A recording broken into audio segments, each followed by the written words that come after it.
All right, here we go, everybody. We are going to start our data analysis portion of the River Lab Report. So after this video concludes, I'm going to have you get into your groups. So physically get up and get into your groups when this video is over.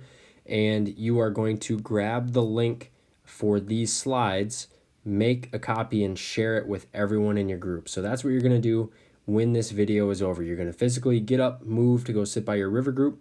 And then someone is going to make a copy of the link of these slides and then share them with everyone in your group so everyone has access to them. So here's what our report looks like. So we have a report on stream flow, we have a report on transparency, dissolved oxygen, and then finally nitrates.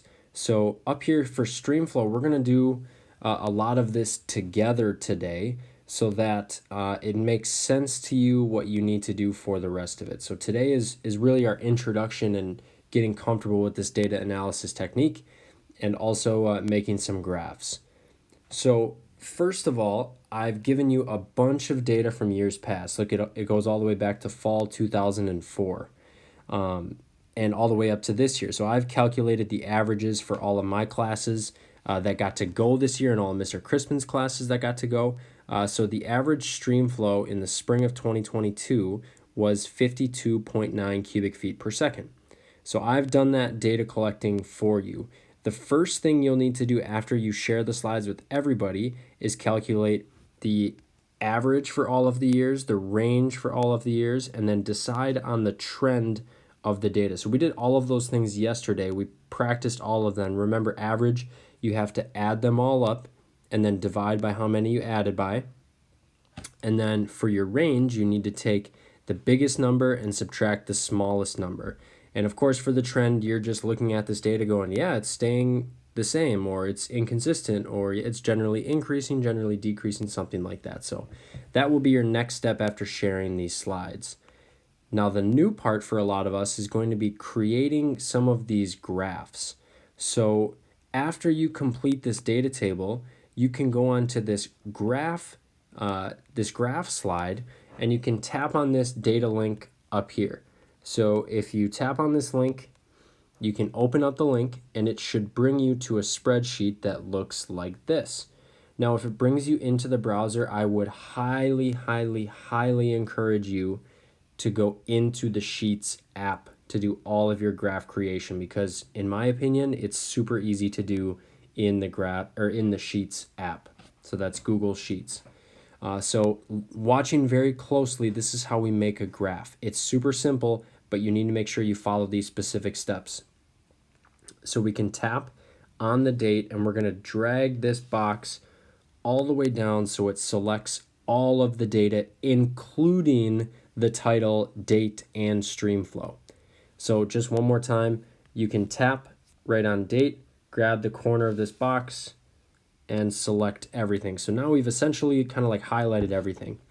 And then if we go into the top right hand corner, we can hit this plus button, chart, and then we can scroll down and we want to hit line.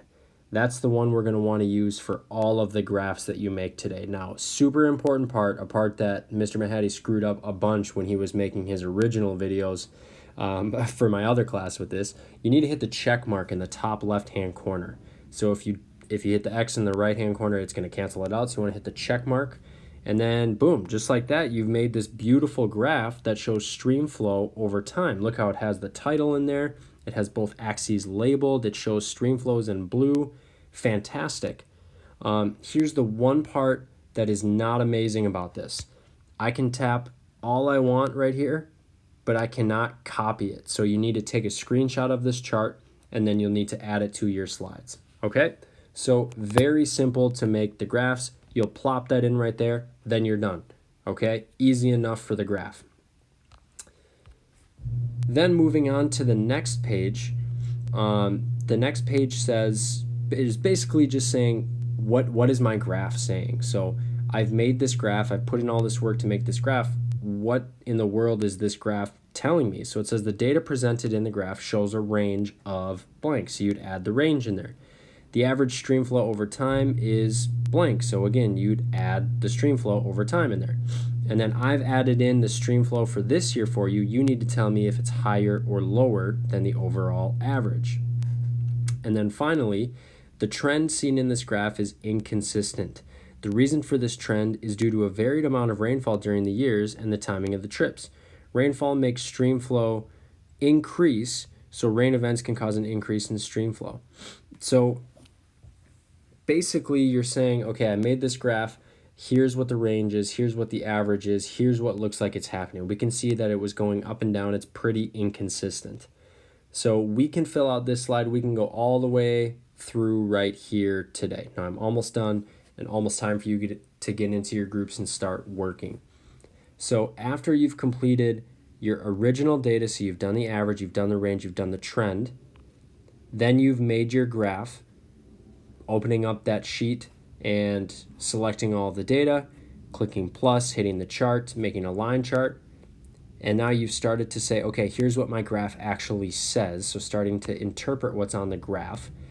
The only thing left you have to do for the rest of the day is finish up your data for all of the different topics. So filling in these yellow highlighted sections and also creating the graph. So if I were you and I was in my group, I'd say, okay, hey, you do transparency. I'll finish up stream flow. You do dissolved oxygen and you do nitrates, so that everyone can make a graph, paste it in here, and then we can start filling out these first slides that say, what the heck does this graph even say? Okay, so I've quickly gone through stream flow to help show you rather what you need to fill out. I've shown you how to make a graph, and there's also in the speaker notes, there's a link down here that says graph creation video that goes through that exact same thing again. And then you'll need to finish the next slide that talks about what you just saw in the graph.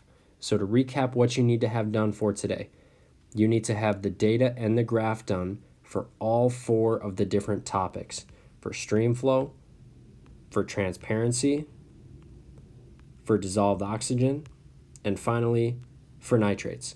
If we have all of the graphs done and all of the data done today, that would be amazing, so we can chat about it tomorrow. If you have time when you're done, jump onto that next slide and start to say, hey, here's what the graph is saying.